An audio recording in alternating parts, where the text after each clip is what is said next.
Bom, a chuva não para de castigar o Rio Grande do Sul. E foi assim durante todo o domingo. O nível dos rios voltou a subir. A esperança dos gaúchos é que a água da enchente chegue logo ao oceano. Mas questões como o relevo da região e o aquecimento global podem fazer esse fenômeno, esse momento, demorar ainda mais para chegar. Meu Deus do céu! A natureza em sua versão mais poderosa. O homem nunca esteve diante de tantas tragédias climáticas registradas em diversas partes do planeta. Explodiram no mundo todo o número de eventos extremos e no Brasil também. Por aqui, as mudanças severas aparecem nos termômetros, no solo seco, com vendavais e agora no registro de uma inundação histórica. É o maior desafio que a humanidade já enfrentou. Atrás das imagens chocantes de cidades afogadas, a mesma pergunta vem de todos os cantos do Brasil. Como explicar o que acompanhamos espantados no sul do país? Para entender a tragédia, é preciso conhecer os rios que cortam a região. O Lago Guaíba, que margeia a capital do estado, Porto Alegre, recebe água de pelo menos 5 rios: o Caí, o Taquari, o Sinos, o Gravataí e o rio Jacuí.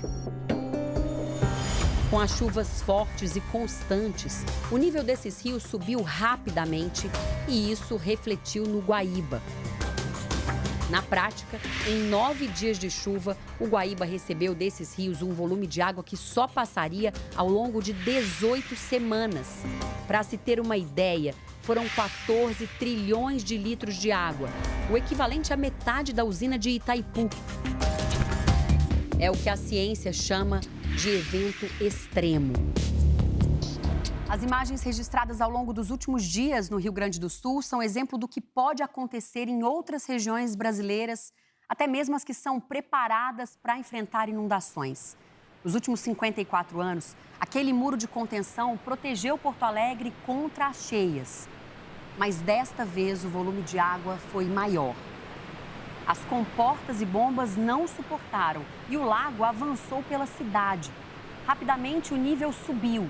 Quando chegou a quase 2 metros, deixou casas isoladas, famílias ilhadas, arrastou carros e o que encontrou pela frente.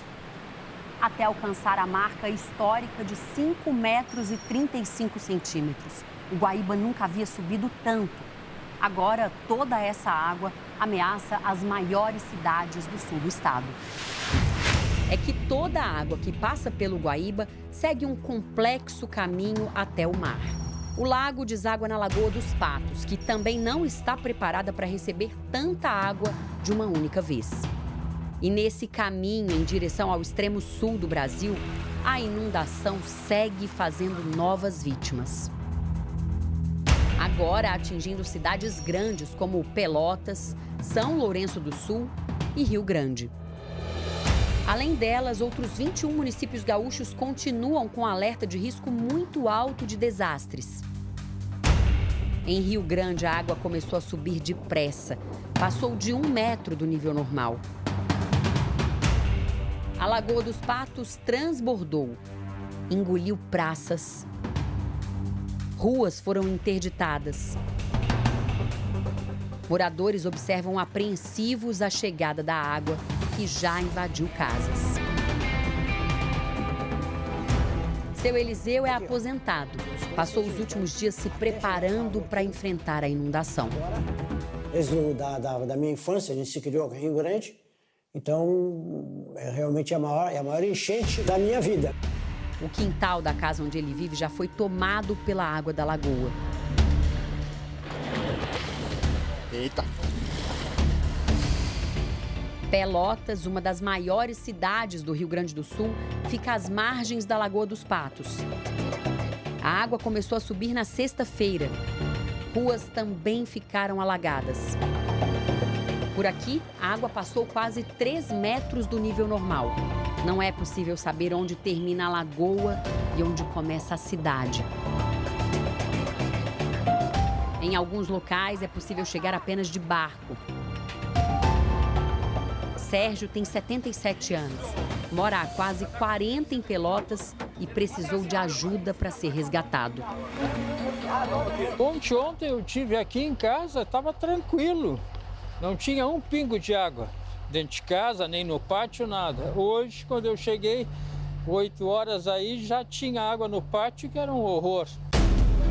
Moradores têm procurado refúgio em regiões mais altas.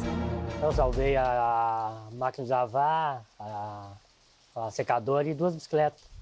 Ou nos abrigos da cidade. Nunca imaginei que isso poderia acontecer, da gente ter que sair correndo às pressas, só com as crianças, para se proteger da água. Esta semana, a NASA, a Agência Espacial dos Estados Unidos, divulgou imagens de satélite do Rio Grande do Sul, antes e depois das inundações. As projeções mostram aí que, baseada nas cheias de 41 do Guaíba, provavelmente leve mais de 30 dias para que Porto Alegre tenham os níveis do Guaíba para baixo dos 3 metros, que seria a condição de normalidade.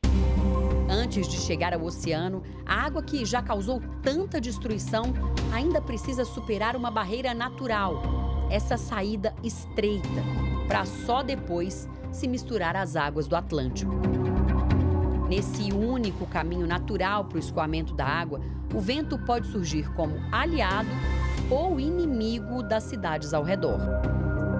Se soprar em direção ao oceano, a água vai escoar com mais rapidez.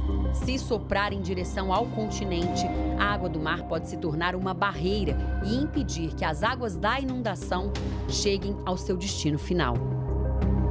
É muito provável que Porto Alegre volte a ter um novo repique, de elevação do Guaíba, tá? Então, o que a gente tem avisado para os órgãos que tomam as decisões locais é manter o apoio que já está tendo em Porto Alegre e possivelmente buscar novos reforços. Outra explicação para eventos climáticos tão extremos está no aquecimento global. Chuvas muito intensas, prolongadas, rajadas de vento, ondas de calor e secas, todas estão ficando muito mais frequentes em todo o planeta. Segundo os cientistas, o planeta já está 1,5 graus mais quente. Se a gente continuar com que os países se comprometem a reduzir as emissões, nós vamos chegar em 2050 com 2,5 graus de aumento. É uma tragédia para o planeta Terra, é que nós chamamos um ecocídio, um suicídio planetário. Para quem já está de olho na reconstrução, fica o alerta. Em algumas regiões, não vai adiantar voltar tudo para o mesmo lugar.